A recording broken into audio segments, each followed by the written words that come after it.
lengua materna. Narrar la vida a través del tiempo.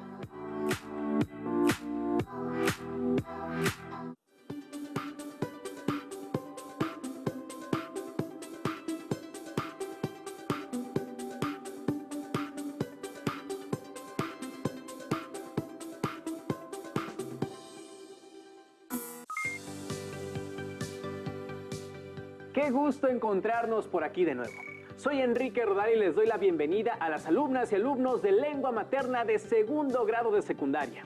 Antes de iniciar, les recuerdo que debemos seguir cuidándonos, lavando frecuentemente nuestras manos con agua y abundante jabón, usando el cubrebocas adecuadamente, de forma que cubra nariz y boca. Y aunque juntos, guardar y pedir la sana distancia. Además, ¿ya hicieron algo de ejercicio? Recuerden que la salud es lo primero. Soy el profesor Edgar Ariel Corona Olvera y efectivamente es un gusto encontrarnos por aquí en una sesión más de lengua materna segundo grado.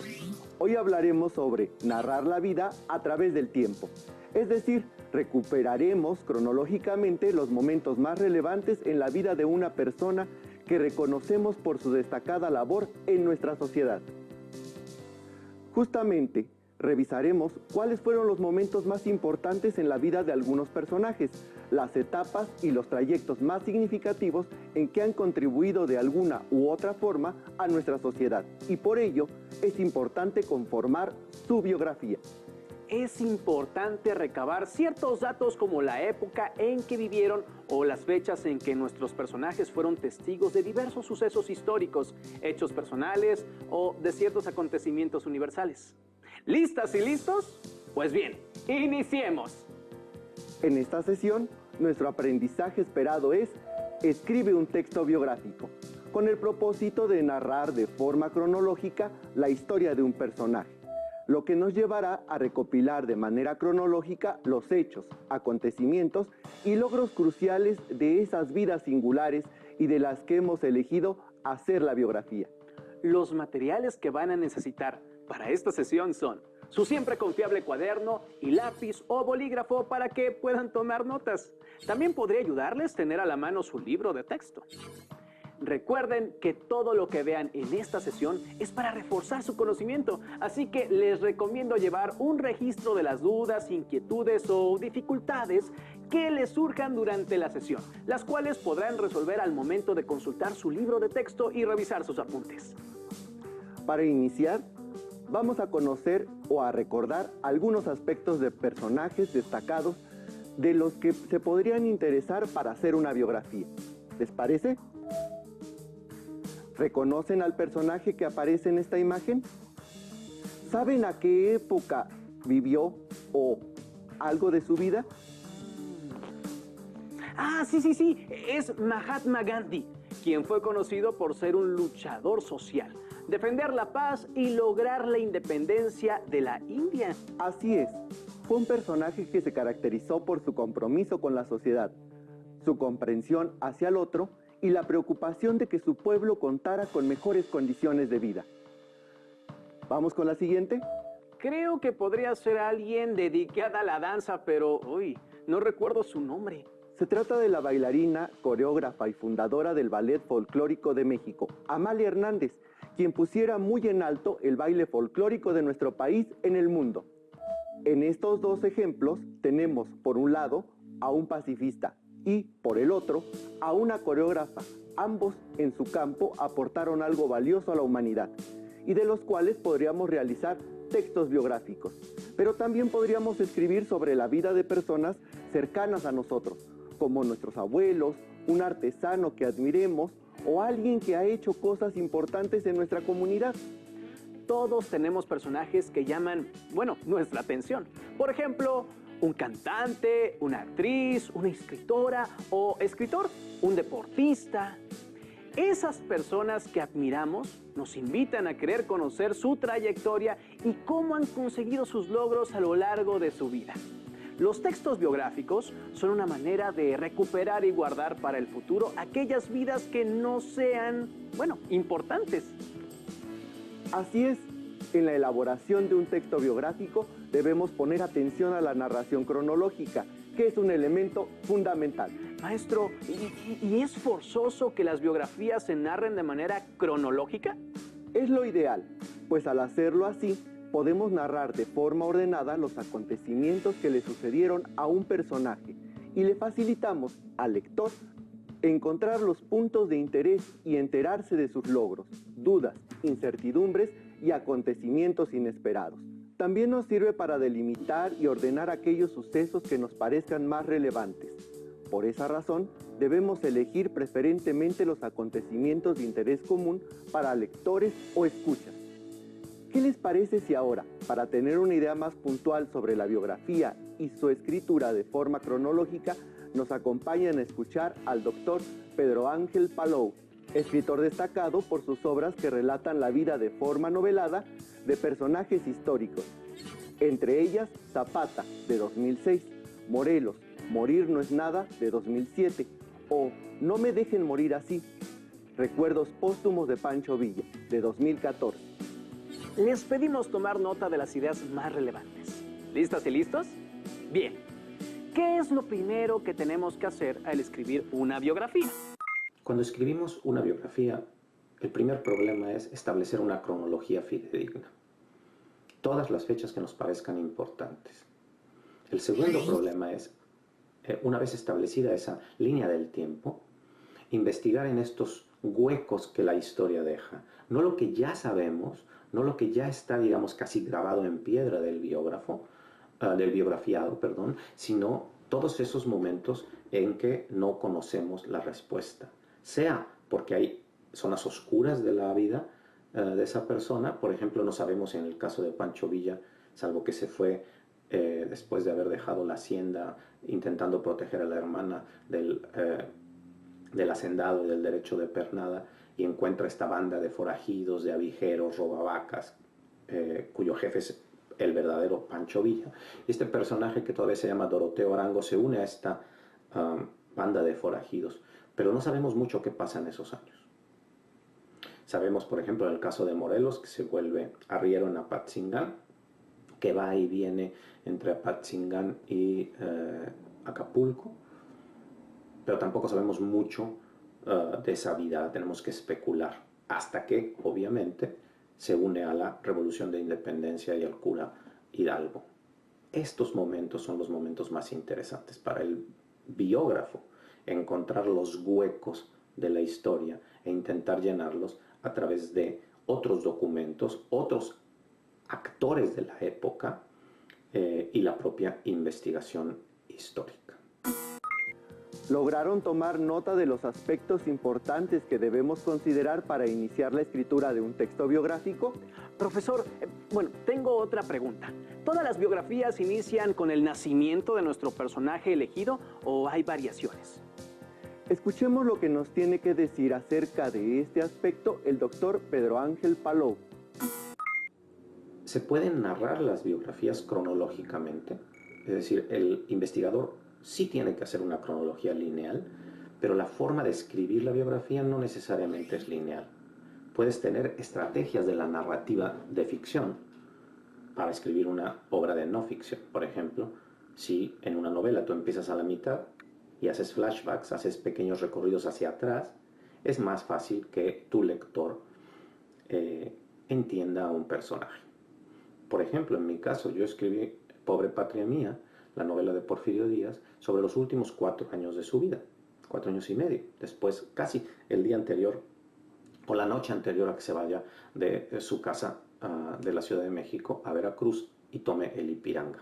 Estos 4 años, por supuesto, están todo el tiempo refiriendo a momentos incluso de la infancia, con su madre en Oaxaca, momentos en el seminario, en la escuela de leyes, en las batallas militares, con Juárez, cuestionándose. Entonces, hay retrocesos y avances, o lo que se llama en narración analepsis y catalepsis, hacia adelante y hacia atrás, pero puedo elegir en dónde coloco mi punto cronológico. El biógrafo investiga cronológicamente, pero puede jugar con el tiempo, siempre y cuando la biografía sea clara y estos juegos con el tiempo no alteren la verdad histórica del biografiado. Lo señalado por Pedro Ángel Palou arroja luz para repensar en la cronología de una biografía. Ahora recuperemos 3 ideas centrales de su aportación, pero a partir de la vida de Amalia Hernández, quien, como ya mencionamos, fue una destacada bailarina y coreógrafa mexicana. Como vemos en el ejemplo de Amalia Hernández, es necesario elaborar una línea de tiempo que contenga fechas e incluir aquellos datos nuevos producto de nuestra investigación sobre el personaje. Por ejemplo, cuándo nació, los años de estudio, la primera pieza que creó, la creación del Ballet Folclórico de México y, claro, el año de su deceso. El ordenar de manera cronológica la vida de nuestros personajes nos permite observar su trayectoria personal y profesional. Vamos a revisar un segundo aspecto. Leamos. Amalia Hernández Navarro, bailarina, profesora, coreógrafa y fundadora del Ballet Folclórico de México, nació un 19 de septiembre de 1917. Fue la primera de 5 hijos que tuvieron Lamberto Hernández y Amalia Navarro. Su madre, profesora de profesión, fue quien fomentó la sensibilidad artística de sus hijos y permitió que Amalia se iniciara en la danza, sin imaginar que sería su gran vocación. Un segundo aspecto es el conjunto de elementos que debemos cuidar, pues las biografías deben ser objetivas, claras, precisas, buscar decir la verdad de principio a fin, ubicar al personaje en su tiempo. En nuestro ejemplo, logramos ver que no se busca suponer, sino integrar los elementos que investigamos o que otros investigadores han dicho del personaje. ¿Es así, profesor? Efectivamente, podemos confirmar estos hechos en diversos documentos o investigaciones. Ahora vamos a revisar nuestro último aspecto a considerar en la biografía. Leamos. Amalia Hernández fundó en 1959 el Ballet Folclórico de México, el cual tendría reconocimiento internacional en 1961, al participar en el Festival de Teatro de las Naciones de París. Antes de ser reconocida, Amalia fue profesora y coreógrafa de la Academia Mexicana de la Danza. Perteneció al Ballet Moderno de México, bajo la dirección de Waldine Falkenstein, coreógrafa y bailarina estadounidense, quien sería figura clave para la danza moderna en México, e inició sus estudios en 1934 en la Escuela Nacional de Danza. Como recuerdan, la biografía no necesariamente tiene que ser contada de principio a fin. Por el contrario, puede utilizar elementos literarios para contar la historia. Esto quiere decir que puede comenzar a la mitad de su vida e ir rescatando aspectos de su infancia, adolescencia y juventud, alternando de esa manera los diversos acontecimientos de nuestro personaje y su biografía. Claro, y eso se observa en lo que acabamos de decir, pues las fechas y acontecimientos cambian en su orden. Y utilizan algunos nexos como antes, después y posteriormente, que dan sentido de temporalidad dentro de la narración. Profesor, ahora que hemos comprendido un poco más sobre el tema, ¿le parece si revisamos algunas preguntas que nos han hecho llegar por correo electrónico algunas alumnas y alumnos? Claro que sí. ¿Cuántos párrafos debe tener una biografía? ¿Qué momento de la vida de un personaje debemos recuperar? Bien, las biografías no tienen una extensión precisa. Dependerá del objetivo que se tenga en el momento de organizar una biografía. ¿Cuál es la extensión que deciden? ¿Qué tan extensa será? ¿Y cuáles serán los momentos que incluirán? Hagamos un ejercicio para comprender mejor la forma en que se presenta el orden cronológico de la vida de un personaje. Recuperemos juntos los acontecimientos más importantes de la trayectoria del compositor mexicano Luis Herrera de la Fuente. Pongamos especial atención y tomen nota en su cuaderno de las fechas más relevantes de este director, compositor, pianista y creador mexicano.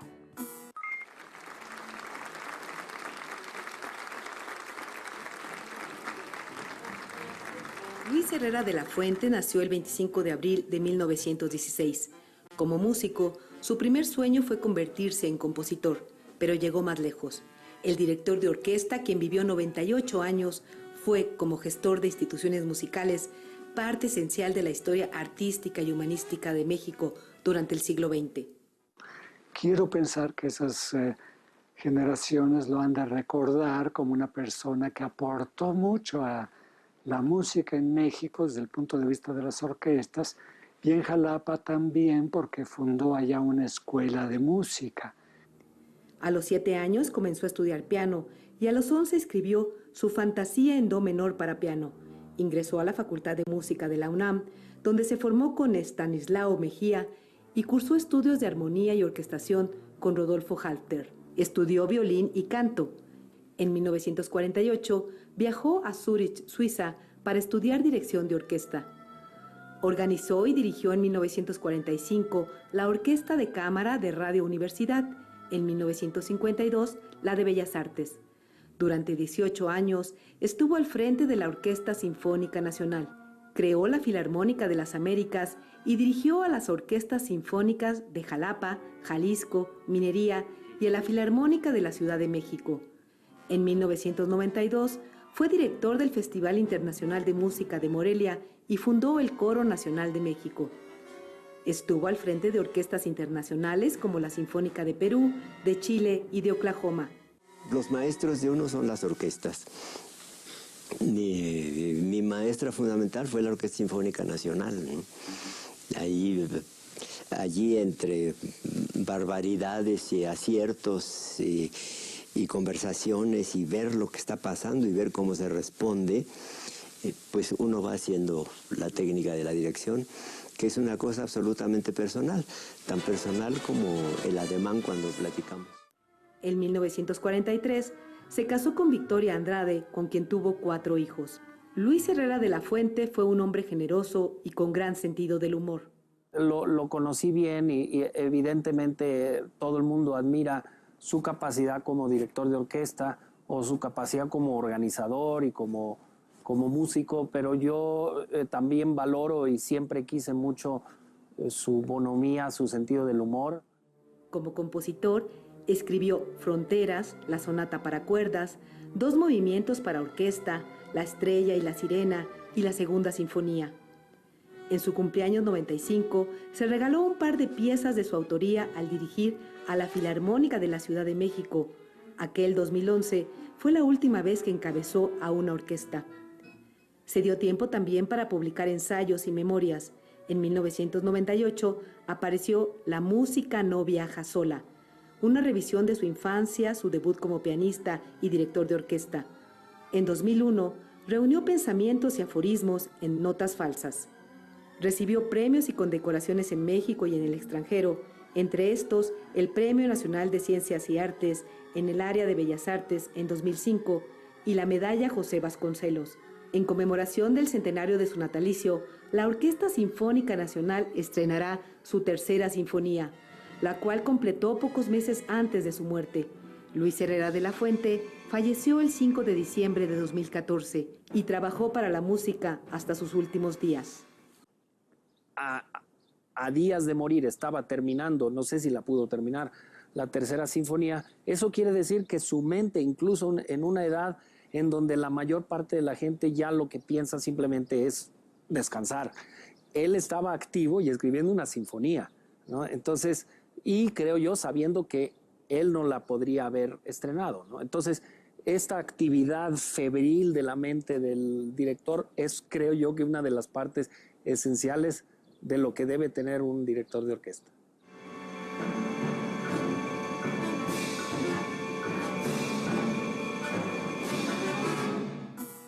Esperamos que hayan logrado tomar nota de la mayor cantidad de fechas y acontecimientos significativos. Ahora revisemos cómo esta biografía señala los primeros logros de este gran compositor. Nació el 25 de abril de 1916. En 1943 se casó con Victoria Andrade. Para 1945 dirigió la Orquesta de Cámara de Radio Universidad y en 1948 viajó a Suiza para estudiar dirección de orquesta. Como observamos, la primera parte de la biografía está dedicada a la introducción de Herrera de la Fuente a la música, la conformación de su familia y el ascenso de su vida profesional. Como observamos, la organización cronológica nos ayuda a recuperar momentos personales y profesionales relevantes en la vida de estas personalidades. Escribir sobre la vida de otra persona, como escuchamos con nuestra especialista, dependerá de la perspectiva de quién sea el biógrafo. Bien, pues hasta ahora hemos reunido varios saberes para lograr escribir una biografía, así como los aspectos cronológicos que debemos tomar en cuenta para comenzar a redactarla. Efectivamente, y estos saberes nos permitirán resolver el siguiente reto. Vamos a pedirles que realicen el siguiente cuadro, conforme escuchen y conozcan la vida y obra de la pintora mexicana Remedios Varo. A tomar nota.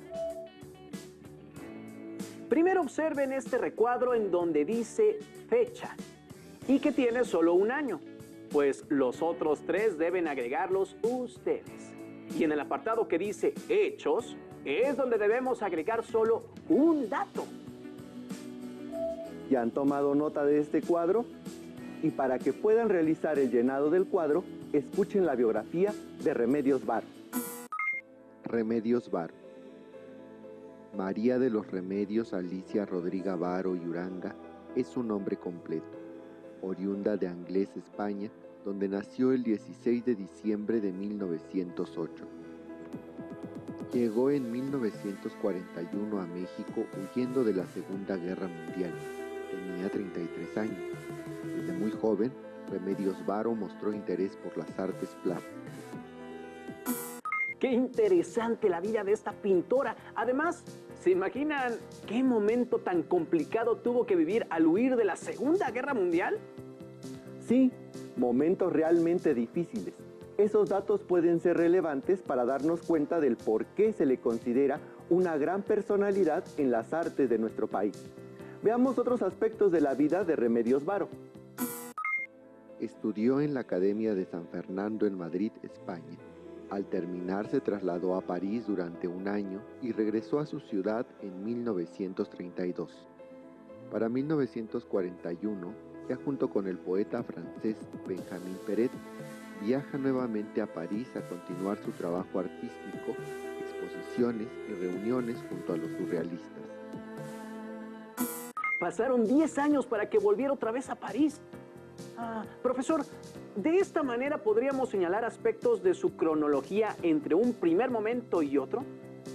Bueno, sigamos escuchando, que esto se pone interesante. Se conoce que más de una década Remedios Varo mantuvo distancia de los círculos artísticos. Fue a partir de 1953 cuando inicia una de sus etapas más prolíficas como artista plástica, en la que su obra representó a México. Ahora nos damos cuenta de que en la vida de Remedios Varo hubo periodos de tiempo en los que se realizó su obra. Y que esa obra se convirtiera en una de las más importantes y representativas de la pintura del siglo XX de nuestro país.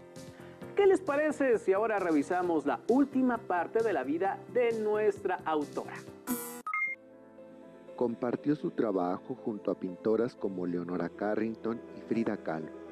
La artista fallece un 8 de octubre de 1963. ¿Ya pensaron y anotaron sus respuestas en el cuadro cronológico de nuestro personaje? Bueno, vamos a revisarlo juntos. Cronología de la vida de Remedios Varo. Fecha y hechos. En 1908 nace Remedios Varo. En 1941 llega a la Ciudad de México. En 1953 inicia su vida más prolífica en las artes. Fallece un 8 de octubre de 1963 en la Ciudad de México. Estamos a punto de llegar al final de esta sesión en la cual el aprendizaje esperado fue: escribe un texto biográfico con el propósito de narrar de forma cronológica la historia de un personaje. Es importante recordar que narrar de manera cronológica los hechos, acontecimientos o sucesos que vivió un personaje durante su vida son aspectos fundamentales que nos ayudarán a comprender mejor los pasos de estos personajes, su evolución, sus logros y cómo fue que dejaron huella en la historia. O en nuestra historia, si lo hacemos de seres queridos. Ahora les invitamos a que investiguen, lean y organicen de manera cronológica la vida de algún personaje que haya sido relevante para la vida social, cultural, deportiva o política de nuestro país. También pueden buscar más información en su libro de texto, realizar las actividades que ahí se les sugiere y ampliar sus aprendizajes. Gracias por compartir con nosotros esta sesión de lengua materna segundo grado en la que hemos compartido cómo narrar la vida a través del tiempo. Agradecemos la participación del doctor Pedro Ángel Palou,